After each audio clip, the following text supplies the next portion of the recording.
I guess today pag-uusapan ulit natin itong price action ni Pi dito. As we observed, nagkaroon siya dito ng consolidation move, no? From 70 down to 64. And ngayon, 68.18 in PHP yung kanyang price action. Pag-uusapan din natin dito guys yung mga trades natin as well as yung open positions natin. We have some negative, ayan. We have some positive. Nag-cut tayo dito pero I think early cut ito. Pero majority naman we have some profits guys. Papakita natin dito yung pinaka-risk, no? Ayan.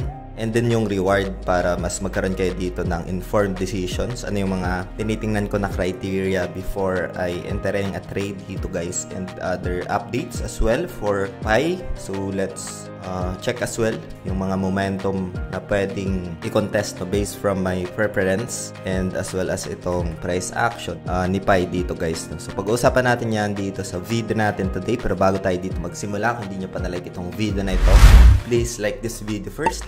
Subscribe yung YouTube channel natin, turn on the bell icon para ma-notify kayo dito sa mga updates natin ginagawa sa ating YouTube channel guys. So itong si Pi guys ay nagkaroon niya dito ng pagbagsak din ng presyo around, I think if I'm not mistaken, this is 3 PM yesterday. Ayan, nagkaroon siya dito ng pagbagsak ng presyo around 64.90 in PHP guys. So sa mga nagtatanong, ito yung pinapresyon Pi guys, no? Na kung saan open market, dito mo siya ibenta, i-exit, and i-withdraw papunta sa mga e-wallets, no? Ito yung pinapresyo niya. Wala nang tataas dito guys na presyo, no? Punta naman tayo dito sa ating trades ngayon. And mamaya discuss natin yan. For now, punta tayo dito sa price action ni Pi, no? We can see a uptrend dito kahit papano after ma-respect itong diagonal support trend line, no? So lagay ulit ako dito. Ito ulit yung magiging basis natin if ever na magkaroon ng breakdown. Potentially ay babalikan niya yung mention natin dito na potential support area guys, no? Pero sa gantong scenario, kailangan nyo munang i-test itong zone na ito para mas umangat pa yung price action sa upside. Pero pag hindi niya kayang basagin yan, ma-reject ulit.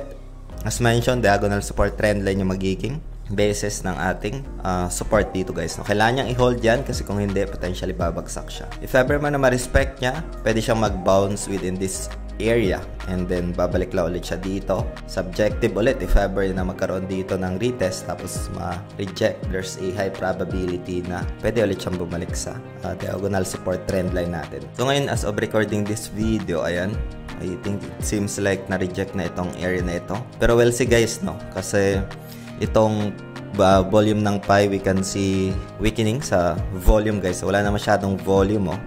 Comparing nung mga nakaraang araw, let's check. Ito, sobrang decent ng volume dito. Pero pagdating dito guys, wala na masyadong volume. There's no demand coming in for Pi right now. At sa mga gantong scenario, hanap ako ng medyo malakas yung momentum. I would say, yeah, malaki yung volume nitong Pi early month, early week nung post-trading niya sa spot, no? So ngayon, ayan, consolidation and declining volume, declining based from my observation dito kay Pi, no? So ngayon, ang mga questions dito, paano ako nag-check ng momentum, like for example yung kay Major, no? So punta muna tayo dito. Itong kay Major guys, ang isa sa mga tinitingnan ko dito is yung chain correlation, no? Nagkaroon ng pagtaas ng presyo, pag-akyat ng presyo yung TON, and merong mga magandang catalyst din for the open network TON ecosystem, and isa ito sa mga under ng TON ecosystem, no? Yung X, isa din sa mga nagkaroon ng pagtaas ng presyo, ayan, as well as si DAC, no? Ito, minention ko to last night sa live natin sa ating Facebook. Ayan, umakyat din yung price action ni DAC, pero I can see some decline dito. That's why I short na. Pero meron ako ditong pinaka-trades kay DAC, no? So punta tayo sa position history. Ito, discuss natin yan maya-maya. Ayan, we have some profits kay DAC. Medyo early ko na nga siya na-exit, no?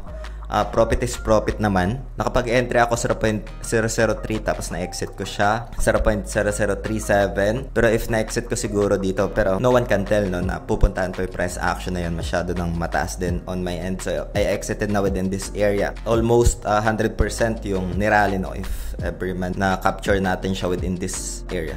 I think 100% ata. Ayan, 94%, no, from here going here, no. So meron tayong profits dyan. Punta naman tayo dun sa mga stop outs natin. So dito we have some stop out, guys, no. Like kay Pepe, I got stop out dyan. Isa sa mga dangerous din guys. Again, itong video natin today is just for ideas lang, for reference, and does not qualify as an investment or financial advice. Hope you get some insights dito, and I'm just sharing my experience lang dito guys. Isa din sa mga dangerous dito, itong gantong strategy is just for experienced trader, mga intermediate trader na understand yung risk management, merong disciplined as well as experience guys, is very important. So like for example, this one I got stop out kay Bio. I think I got stop out around 0.086, I think, if I'm not mistaken, dito sa zone na to guys, no? And then medyo malaki yung exposure ko dito, kaya I decided to cut my losses, pero mas umakyat pa yung price action. Maybe I'll contest this one kasi as per observation dito, below diagonal resistance, trend line pa rin pala ito, and maybe I'll wait for some confirmations dito. All-time low talaga itong si Bio guys, na isa sa mga tinitingnan ko rin. Ayun, kay DAC, meron pa tayo ditong negative guys. I just want to share. Like, itong si Pi, no? I got stop out as well. May contested dyan. Other than trades natin, majority naman dito is profit tayo guys, no? Kahit papano. It's better to understand yung risk management para mas magkaroon kayo dito ng informed decisions. So, more or less, we have profits last night. Almost 50k din kahit papano. And, yeah, check natin guys dito. Ano nga ba yung criteria ko sa pag-check ng like momentum play? So, sa chain correlation tinatawag guys, kasama dyan, like for example, umangat na yung mother coin nila, which is the open network or TON. Potentially, susunod yung under ng blockchain nila, no? Like for example, itong X, no? Itong DAC, ayan. And isa sa mga tinitingnan ko dito is yung, I think ito, hamster under TON ecosystem din ito, pero this is very risky din. Ang isa sa mga tinitingnan ko na probability, ito, MemFi. Actually, nauna si MemFi, no? So, X, MemFi, DAC, and I'm waiting for Major. So, tingnan natin guys. Maybe I'll keep you posted by tomorrow kung ano yung magiging result dito kay Major, no? So, kay Major naman, kahit papano, diagonal support trend line, nare-respect niya ito. But I have tight stop loss dyan guys, no? In case man na magkaroon ng negative catalyst sa market, mamamanage ko na dito yung risk ko, no? We'll get stop out and then look for other good opportunity or other crypto na maganda yung momentum. So, tingnan natin itong si Major kasi as mentioned, X, DAC, MemFi, other undertone ecosystem is nagkaroon ng pag-angat ng presyo as per my observation dito guys, no? So again, it's my own opinion, and itong video natin today is just for insights lang, and sa mga nagtatanong, hope I acknowledge your questions dito guys, no? So yun lang, and kung meron kayo mga questions, feel free to comment lang sa comment section ng video na ito. Meron tayong mga pina-farm na airdrop na sa description lang ng video na to, yung official link. If cellphone yung gamit mo, lalagay ko na lang dito yung pinaka-guide sa screen, and see you sa video na yun guys. Maraming salamat ulit sa panunood. Ingat tayong lahat. Peace out. Bye for now.